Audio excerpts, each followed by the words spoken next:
நேயர்கள் அனைவருக்கும் வணக்கம். வெண்முரசு நேர்கோலம். அத்தியாயம் 93. பொற்புடம். கேசினி சிறிய கிண்ணத்தை எடுத்து தமயந்தியின் முன்னால் வைத்து, அடுமனையிலிருந்து எடுத்து வந்தேன் அரசி, இது பாககரால் சமைக்கப்பட்ட ஊனுணவு என்றாள். தமயந்தி அதை எடுத்த போதே முகம் மலர்ந்து, கனிச்சாரிட்டு சமைக்கப்பட்டது, இது நிஷத அரசரின் கைமணமேதான் என்றாள். கேசினி, அவர் சொன்ன மறுமொழிகளை சொல்கிறேன் என்றாள். மரக்கரண்டியால் அவ்வூணுணவை அள்ளி உண்ண போன பின் தாழ்த்திய தமயந்தி, சொல் என்றாள். அவள் சொன்னதும் ஒரு கணம் உளம் விம்மி விழி நீர் துளித்து முகம் தாழ்த்தினாள். பின்னர் எழுந்து கொண்டு, இதை நான் அவர்களிடம்தான் முதலில் அளிக்க வேண்டும் என எழுந்தாள். கண்ணீரை துடைத்து கொண்டு வெளியே சென்றாள். சேடியிடம், இளவரசர் எங்கே என்றாள். ஆசிரியர் வந்துள்ளார், வகுப்பு நடந்து கொண்டிருக்கிறது என்றாள் சேடி. தமயந்தி வகுப்பு நிகழ்ந்த சிற்றறைக்கு வெளியே நின்று, வணங்குகிறேன் அந்தனரே என்றாள். அவள் எண்ணத்தை உணர்ந்த ஆசிரியர், சென்று வருக என்று கை காட்டினார். இந்திரசேனனும் இந்திரசேனையும் எழுந்து வந்தனர்.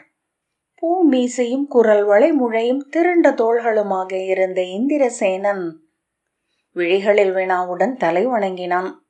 இந்திரசேனை அவனுக்கு பின்னால் வந்து பாதி மறைந்து ஒரு விழி காட்டி நின்றாள்.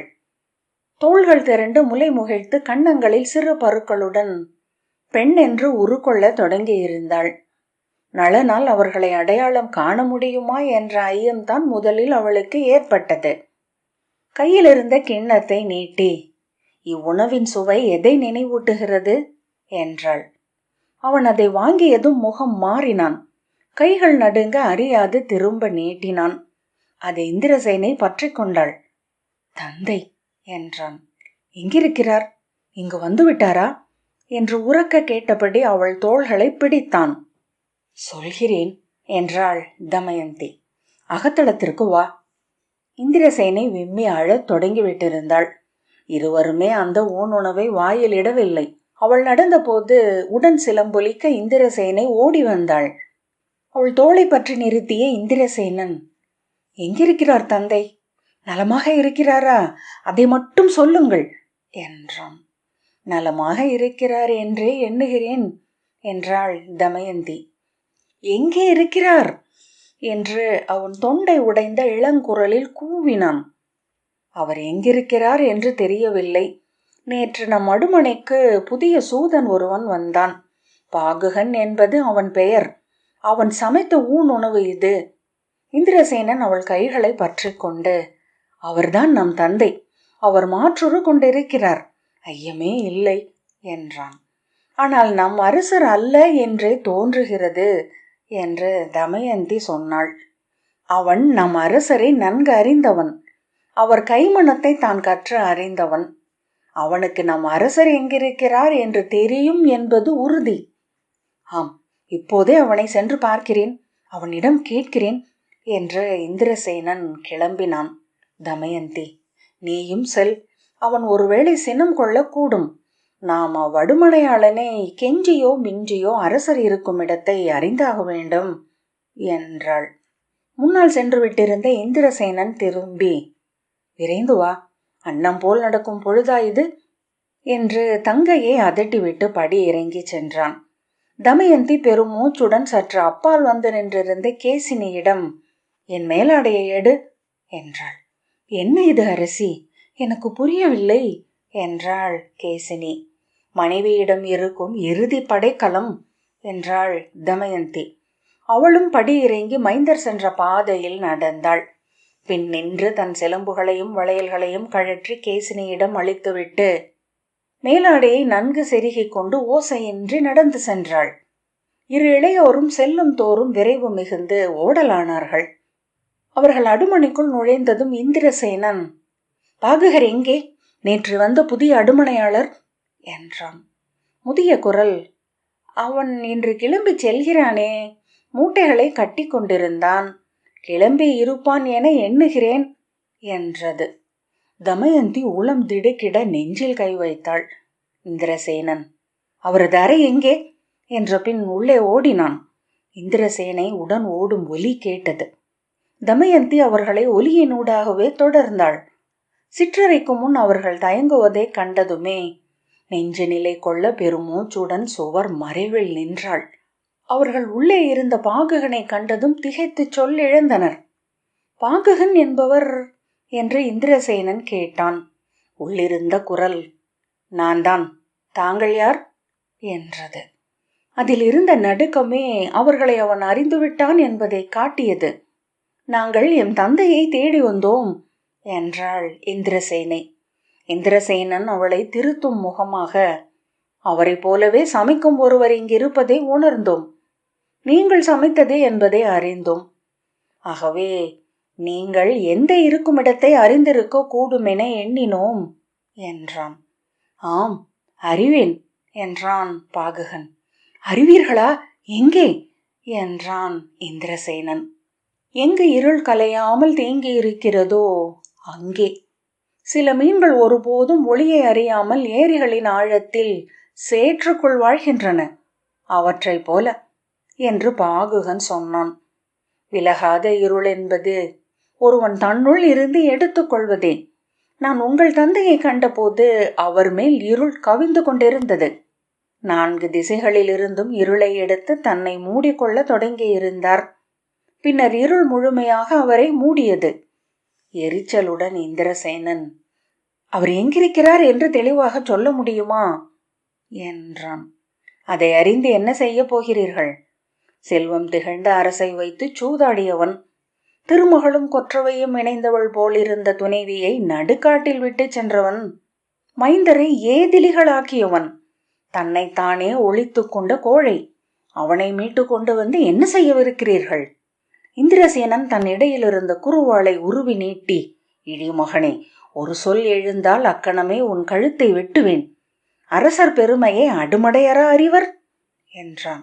என்னை வெட்டலாம், ஆனால் நான் ஒரு நா அல்ல, அவ்வினா எழுந்தபடியே இருக்கும் என்றும் என்றான் பாகுகன். சினத்துடன் பற்களை கடித்தபடி இந்திரசேனன் சொன்னான். மூடா, எளியோர் எதிர்கொள்ளும் இடர்களும் தடைகளும் எளியவை. பெரியோர் 100 1000 அவற்றை அடைகிறார்கள்.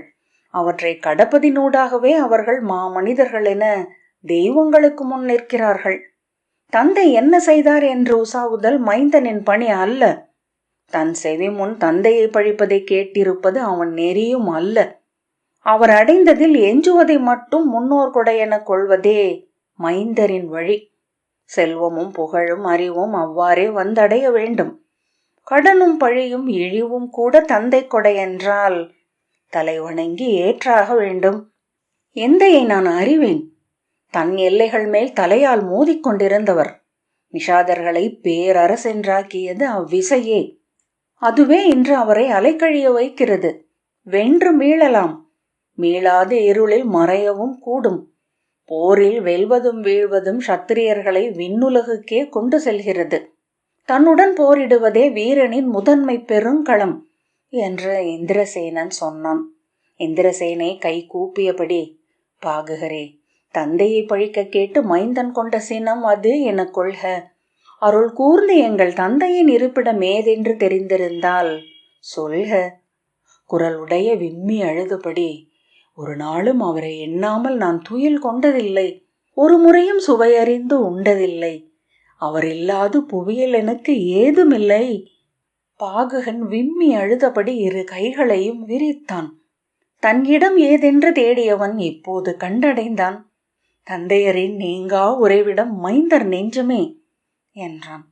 நெஞ்சு வெடித்தெழுந்த குரலில், என் குழந்தைகளே, பாகுகனாகிய நானே நளன், நாகநஞ்சால் உருத்திரிந்தேன் என்றான். இந்திரசேனன், உங்கள் உணர்வுகள் மெய்யானவை, ஆனால் என்றான். என் செல்வமே வா என்றபடி பாகுகன் எழுந்து இந்திரசேனையின் கைகளை பற்ற வந்தான். அவள் அறியாது பின்னடைந்தாள். ஆனால் அவன் அவள் கையை பற்றியதும் தந்தையே என்று வீறிட்டாள். பாய்ந்து அவனை அணைத்து கொண்டு தந்தையே தந்தையே என்று அழுதாள். அவன் தலையை தன் நெஞ்சுடன் சேர்த்து கொண்டு, எங்கிருந்தீர் தந்தையே, இத்தனை துயர் அடைந்தீர் என்று விம்மினாள். அவன் அவள் மார்பில் முகம் சேர்த்து கண்ணீர் விட்டு விசும்பினான். அருகணைந்து அவன் தோள்களை தொட்ட இந்திரசேனன், இனி துயரில்லை தந்தையே, எங்களுடன் இருங்கள், இனி எங்களை பிரியாதீர்கள் என்றான். சுவரோடு முகம் சேர்த்தபடி தமயந்தி விம்மி அழுது கொண்டிருந்தாள். கேசினி அவள் தோளை தொட்டு, செல்க அரசி, அவர் மீண்டு வந்து விட்டார் என்றாள். இல்லை, அங்கு எனக்கும் இடமில்லை என்றாள் தமயந்தி. கண்ணீருடன் சிரித்தபடி முகத்தை துடைத்து, அவர்களுக்குரிய பொழுது அது என்றாள். கேசினி அவள் குழலை மெல்ல நீவி, ஆம் அரசி, தொலைத்து கண்டடைந்தவர்கள் நற்பேருடையோர், அவர்கள் பல மடங்காக பெறுகிறார்கள் என்று சூதர் சொல் உண்டு என்றாள். நளன் குறுபிடத்தில் அமர்ந்திருக்க அவனை ஏவலர் அணி செய்து கொண்டிருந்தனர். அவன் ஆடியையே நோக்கி கொண்டிருந்தான். வார்ஷ்ணேயன் அவன் அருகே நின்று ஆடியை நோக்கி, ஒரு திரையையே உங்கள் மேலிருந்து தூக்கியது போல உள்ளது அரசே, இத்தனை விரைவாக உடல் மீள்வீர்கள் என எண்ணவே இல்லை என்றான். நளன், 41 நாட்களுக்கு ஒரு முறை அனைத்து மானுடரும் முற்றாக இறந்து மீண்டும் பிறந்து விடுகிறார்கள் என்பது உயிர் வேதத்தின் கூற்று. ஆகவேதான் அதை ஒரு மண்டலம் என்கிறார்கள். அவன் மீண்டு வந்து விட்டதை குண்டினபுரிக்கு முறைப்படி அறிவித்திருந்தாலும் எந்த அவையிலும் அவன் தோன்றவில்லை. அவன் முழுமையாக உருமீண்ட பின் எழுவதே மேல் என்றனர் அமைச்சர். அரசனை தன்னை விட மேலானவன் என்று நம்ப விழைபவர் மக்கள். முதன்மையாக புகழாலும், இரண்டாவதாக ஆற்றலாலும், மூன்றாவதாக தோற்றத்தாலும் முந்தி இருத்தல் வேண்டும். மருத்துவர் சூழ வரதையின் கரையில் அமைந்திருந்த தனித்த சோலைக்கு கொண்டு செல்லப்பட்டான். நச்சு நீக்க மருத்துவரான முதுநாகர் சர்ப்பர் தன் 18 துணை மருத்துவர்களுடன் குண்டினபுரிக்கு வந்தார். அவரது குழு அவன் உடலை மீட்கும் பணியை தொடங்கியது. அவன் அளித்த சிமிழில் இருந்த மருந்தை மருத்துவர்கள் ஆராய்ந்தனர். அரசே, இது அண்டபாஷாணம் எனப்படுகிறது. கருமுட்டை என இருக்கும் நஞ்சு. இதை உங்கள் உடலிலேயே அடைக்காத்து வளர்த்தெடுக்க வேண்டும்.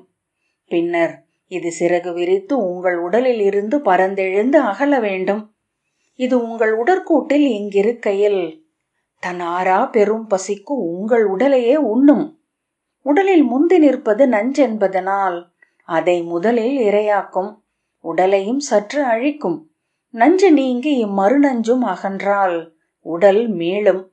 தான் மீள்வதை உடல் தானே அறிந்தால் மழைக்கால அருவி என கணம்தோறும் பெருகும். முன்னைவிட ஆற்றலும் அழகும் பெறுவீர்கள் என்றார் சர்ப்பர். கோசஸ்புடம் என்னும் மருத்துவ முறைப்படி அவன் உடலில் 9 துளைகளினூடாகவும் நச்சு நீக்கும் மருந்துகள் உட்செலுத்தப்பட்டன. பகல் முழுக்க மருந்து கலந்த களிமண்ணால் அவன் உடல் மூடப்பட்டது. இரவில் அதை அகற்றி எண்ணெயில் ஊறிய துணியால் சுற்றி கட்டப்பட்டது.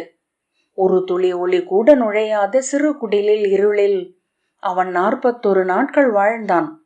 அவன் உடலின் அத்தனை அணுவரைக்குள்ளும் கரையான் புற்றில் நாகம் என நஞ்சு நுழைந்தது. அவன் உடல் எங்கும் அனல் பற்றி எரிந்தது போல் துடித்தான். இரவும் பகலும் நினைவழியாது அரற்றிக் கொண்டிருந்தான். அவன் உடல் சிவந்து பழுத்து வீங்கியது. இமைகள் மடிப்பற்ற குமிழிகளாயின. முகம் பெரிய உருளை என்றாக குழவியுடல் போல சீர்த்தது. நச்சு முழுமையாக அணுவரைகளில் நிறைந்ததும் தேன் நிறைந்த தட்டு என அவன் தசைகள் எடை கொண்டன. வலி அணைந்து உடலில் பெருப்புணர்வு மட்டும் எஞ்சியது. தன் உடலின் எப்பகுதியையும் அசைக்க முடியாதவனாக அவன் விழிமலைத்து சித்தம் நிலைத்து இரவு பகல் நாள் பொழுதென்றில்லாமல் கிடந்தான். அவன் முடி முழுமையாக உதிர்ந்து முளைத்தது. நகங்களும் உதிர்ந்து மீண்டும் முளைத்தெழுந்தன. 41ஆம் நாள் முதல் 18 நாட்கள் காலையிலும் மாலையிலும் இளவெயிலில் அவன் உடல் காட்டப்பட்டது. மரப்பட்டை போல் பழைய தோல் உரிந்து அகல தளிர் தோல் வந்தது. தசைகள் இளகி பருத்துருண்டன. அதுவரை அவன் தேனிலூறிய நெல்லிக்காயை மட்டுமே உண்டு கொண்டிருந்தான். பின்னர் பசியனல் எழ விழித்திருக்கும் போதெல்லாம் உண்டான். 60வது நாள் அவன் அரண்மனைக்கு மீண்ட போது தொலைவில் அவனை கண்ட தமயந்தி கூவியபடி எழுந்து பின் கால் தளர்ந்து அமர்ந்து கைகளில் முகம் புதைத்து தோள் குலுங்க விம்மினாள். மைந்தர் அவனை நோக்கி ஓடி வந்து கைகளை பற்றி கொண்டு கண்ணீருடன் சிரித்தனர். மீண்டும் முளைத்தெழுந்து விட்டார் அரசி, இனி அகவை 60 எஞ்சி இருக்கிறது என்றார் மருத்துவர். பீமகர், நிஷதர் அவை புகும் நாள் நோக்கி செல்ல நிமித்திகரை அழைத்து வருக என ஆணையிட்டார். நம் குடியவை தங்களை காணும் பொருட்டு ஒவ்வொரு நாளும் என காத்திருக்கிறது நிஷாதரே என்றார். நளன் பீமபலனை நோக்கி புன்னகைத்து, செல்வதும் மீள்வதும் எளியவையே என தெளிந்து விட்டேன், இனி அஞ்ச ஏதுமில்லை என்றான். பீமபலன், மருத்துவரே, மானுட ஆளுமை என நாம் எண்ணுவது வெறும் தசைகளைத்தானா? அரசரின் நடையும் அசைவும் நகைப்பும் நோக்கும் முற்றிலும் மாறிவிட்டனவே என்றான். மருத்துவர், அரசே, அருவனைத்தும் பருவிலேயே உருக்கொண்டாக வேண்டும் என்பது மருத்துவ நூலின் முதல் சொல் என்றார். குண்டினபுரியிலிருந்து மேல்கையில் ரிதுபர்ணன் நிகழ்ந்தவற்றை அறிந்து மகிழ்வு கொண்டிருந்தாலும் சிறிய உளச்சோர்வையும் கறந்திருந்தான். அவன் முன் பணிந்து நளன் சொன்னான், உங்கள் உள்ளம் என்ன என்பதை தோழனாக நான் அறிவேன். அயோத்தியின் அரசே, நீங்கள் எழுந்தவற்றுக்கு நிகராக ஒன்றை நான் அளிப்பேன். வார்ஷ்ணேயன் இங்கிருக்கட்டும், அவனுக்கு பரிநூலை முழுமையாக கற்பித்து அனுப்புவேன். நிஷதத்திற்கு இணையாக அந்த மெய்யறிவு அயோத்தியிலும் திகழட்டும். அது உங்களிடம் வாழும் வரை எவரும் உங்களை வெல்ல முடியாது. ரிதுபர்ணன் முகம் மலர்ந்து அவன் தோளை தழுவி கொண்டான். அது போதும். நாளை சத்திரியரவையில் என்னை எவரேனும் ஏளனம் செய்தால் பரிநூல் பெறும் பொருட்டு நான் ஆடியதே இவை அனைத்தும் என்று சொல்வேன் என்று சிரித்தான். இது இழிவரல் அல்ல. தொல்குடி சத்திரியரின் ஒரே இடர் என்பது பிற சத்திரியர்களின் ஏளனமே. அதை அஞ்சியே ஒவ்வொரு கணமும் வாழ வேண்டியிருக்கிறது. வார்ஷ்ணேயன், கண்களுக்கு கீழே சுருக்கங்கள் எஞ்சியிருக்கின்றன மருத்துவரே என்றான். நாங்கள் மூப்புக்கும் இறப்புக்கும் மருத்துவம் செய்வதில்லை என்றார் அவர். நளன் நகைத்தபடி எழுந்து கொண்டு, செல்வோம் என்றான். அவை நுழைகையில், நான் எதற்கு துணைவனாக என வார்ஷ்ணேயன் சற்று தயங்கினான். ஏன் என்று நளன் திரும்பி பார்த்தான். நான் சூதன் என்றான் வார்ஷ்ணேயன். நிஷதனுக்கு சூதன் நற்துணையே என்றான் நளன். வார்ஷ்ணேயன் தயக்கம் விலகாமல் புன்னகைத்து, அவை என்னை அச்சுறுத்துகிறது என்றான். நளன் நகைத்து, அனைத்தையும் அறிவால் கடக்கலாம். பரிநூலில் தேர்ந்த பின் இதே அவையை எளிய மாணவர் திரள் என நோக்க முடியும் என்றான். நான் இங்கு இன்னும் கற்கத் தொடங்கவில்லை என்றான் வார்ஷ்ணேயன். மெய்யான கல்வி என்பது ஆசிரியருடன் இருத்தலே என்றபடி நளன் திரும்பி, அணிகள் முழுமையடைந்தனவா என்றான். ஆம் அரசே என்றார் அணிச்சமையர். அவன் வார்ஷ்ணேயனிடம், அந்த சிறு பேழையை எடும் என்றான். இதற்குள் என்ன இருக்கிறது என்று பேசிக்கொள்வோம். சில நாட்கள் நள்ளிரவில் நீங்கள் இதை திறந்து நோக்குவதை கண்டிருக்கிறோம் என்றான் வார்ஷ்ணேயன். அதை திறந்து உள்ளிருந்து வெண்ணிற பீதர் பட்டாடையை வெளியே எடுத்தான் நளன். இது பீதர் பட்டாடை, பொன்னூல் பின்னல் கொண்டது. நளன், ஆம், பேரரசர்களுக்குரியது என்றான். வெளியே ஏவலன் வந்து நின்று தலை வணங்கினான். அவனிடம் தலை அசைத்தபடி நளன் நடக்க வார்ஷ்ணேயன் உடன் சென்றான். அவர்கள் படி இறங்கி முகப்பு கூடத்தை அடைந்த போது அங்கு திரண்டு நின்றிருந்த கவச உடை அணிந்த அகம்படி காவலரும் ஏவலர்களும் வாழ்த்தொலி எழுப்பினர். அணிச்சேடியர் குரவையிட்டனர். அவனுக்காக பீமபலனும் பீமபாகுவும் காத்திருந்தார்கள். அவனை கண்டதும் முகம் மலர்ந்து வந்து கைகளை பற்றி கொண்ட பீமபலன், தாங்கள் உடல் தேறிவிட்டீர்கள் என்று அறிந்தேன். இத்தனை ஒளி கொண்டிருப்பீர்கள் என எண்ணவே இல்லை என்றான். பீமபாகு அவன் தோளை தொட்டு, மல்லர் போல் ஆகிவிட்டீர்கள் அரசே என்றான். பீமபலன் நளன் கைகளை பற்றியபடி, அவை புகுவதற்கு முன்பு சில சொற்களை நான் உங்களிடம் பேச வேண்டி இருக்கிறது என்று அப்பால் அழைத்து சென்றான். அனைவரும் விலக இரு இளவரசர்களும் நளனின் இரு பக்கங்களிலும் அமர்ந்தனர். பீமபலன், இனி நாம் காத்திருக்க வேண்டியதில்லை அரசே. நம் படைகள் வில் நாணில் அம்பென ஒருங்கி இருக்கின்றன. இப்போதே அவையில் நிஷதபுரியின் மேல் படையெழுச்சியை அறிவிப்போம் என்றான். பீமபாகு, உண்மையில் இன்று நம் அவையினர் எதிர்பார்த்திருக்கும் செய்தியே அதுதான். நகரெங்கும் 4-5 நாட்களாக இதுவே பேச்சென புழங்குகிறது. நாளை காலையிலேயே கூட படைப்புறப்பாடு இருக்கும் என எண்ணுகிறார்கள் என்றான். நளன், ஆம், நிஷதபுரியை நான் கைப்பற்றியாக வேண்டும். அதற்கு பிந்துவதில் பொருள் இல்லை என்றான். உங்களுக்காக கணம் தோறும் காத்திருப்பவர்கள் நிஷதர்களே. சென்ற சில ஆண்டுகளாக அங்கு நிகழ்வதென்ன என்று அறிந்திருப்பீர்கள் என்றான் பீமபலன். நளன் தலையசைத்தான். குருதியுண்ணும் பேய் தெய்வமென ஆகிவிட்டிருக்கிறான் உங்கள் இளவல். குலத்தலைவர்கள் அனைவரையும் கொன்றழித்து விட்டான். கொன்றவனை அடுத்த குலத்தலைவன் என அறிவிக்கிறான் என்பதனால் குலத்தலைவர்களை அவர்களின் இளையோரே கொன்று விடுகிறார்கள். அரசருக்கு எதிராக செயல்பட்டார் என குற்றம் சாட்டி எவரும் எவரையும் கொல்லலாம் என்பது இன்று அங்குள்ள வழக்கம். ஆகவே கற்றோரை கல்லாதோர் கொல்கிறார்கள், மூத்தோரை இளையோர் கொல்கிறார்கள். அங்குள்ள குலத்தலைவர்களில் மூத்தவனுக்கே வெறும் 30 அகவைதான் என்றான் பீமபலன். வழிதோறும் வெட்டி வைக்கப்பட்ட தலைகளே இன்று நிஷதபுரியின் அடையாளம் என்கிறார்கள். நளன் பெருமூச்சுடன், கொல்வது பிழையல்ல என ஓர் அரசு அறிவித்தால் போதும், எந்த குமுகமும் தன்னைத்தானே கொன்றழித்துவிடும் என்றான். அங்கு நிகழ்வது அதுதான். எளிய மக்களுக்கு பொதுவாக அன்றாட பகையும் பூசலும் அன்றி தனிப்பட்ட எதிரிகள் இருப்பதில்லை. ஆகவேதான் அவர்கள் அரசரை பற்றி வம்புரைக்கிறார்கள். அரண்மனை பூசல்களில் தாங்களும் ஈடுபடுகிறார்கள். ஆனால் இன்று நிஷதபுரியில் ஒவ்வொருவருக்கும் 100 எதிரிகள். சற்று அடி பிறழ்ந்தால் தலை உருளும்.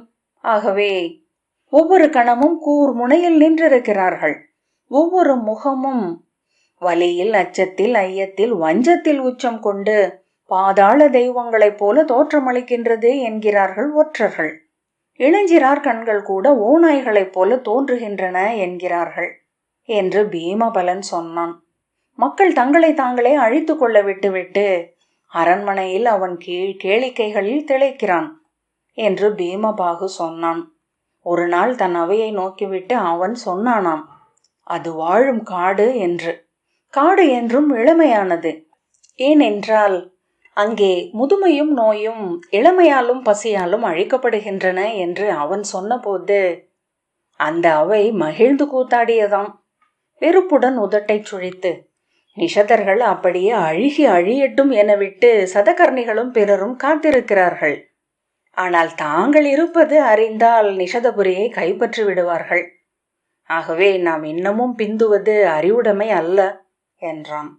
சிற்றமைச்சர் சாரதர் வந்து அவர்கள் அவை புகலாம் என்று அறிவித்தார். நளன் எழுந்து கொண்டு செல்வோம் என்றான். சொல்க அரசே, இன்று படையறிவிப்பு உண்டா என்றான் பீமபலன். நெறிகளின்படி எவருடைய படை நிலத்தை வெல்கிறதோ அவர்களுக்குரியது அந்நிலம். விதர்ப்பத்தின் படை நிஷதத்தை வெல்ல நிஷதனாகிய நானே அழைத்துச் செல்வது முறை அல்ல. இன்று நான் வெல்லலாம், ஆனால் அது நிஷத குலங்களின் உள்ளத்தில் வடுவென்று எஞ்சும், என்றாவது வஞ்சமென்று எழவும் கூடும் என்றான் நளன். பீமபலன் ஏதோ சொல்ல வர, அதை கொடையென பெறுவது எனக்கு இழுக்கு, அதை என் மைந்தருக்கு அளிக்கும் உரிமையையும் இழந்தவனாவேன் என்றான் நளன். எவ்வகையில் இழந்தேனோ அவ்வகையிலேயே அதை மீட்கிறேன், அதுவே முறை. அவன் நடக்க அவர்கள் உடன் சென்றனர். நிஷதபுரியின் காக கொடியுடன் வீரன் முன்னால் செல்ல அணிச்சேடியர் மங்கள தாளங்களுடன் தொடர்ந்தனர். இசைச்சூதர் முழங்கியபடி அவர்களுக்கு பின்னால் அணியமைத்தனர். நளன் கைகளை கூப்பியபடி அவை புகுந்தபோது பெருங்குரலுடன் அவை எழுந்து வாழ்த்தி கூச்சலிட்டது. குரவையொலிகளும் இசையும் முயங்கிய முழக்கம் அவையை நிறைத்திருந்தது. அரிமலர் மழையில் நடந்து அவன் அவை நடுவே வந்து நின்றான். நீர்க்கோளம் 93வது அத்தியாயம் இத்துடன் நிறைவு பெற்றது. நன்றி.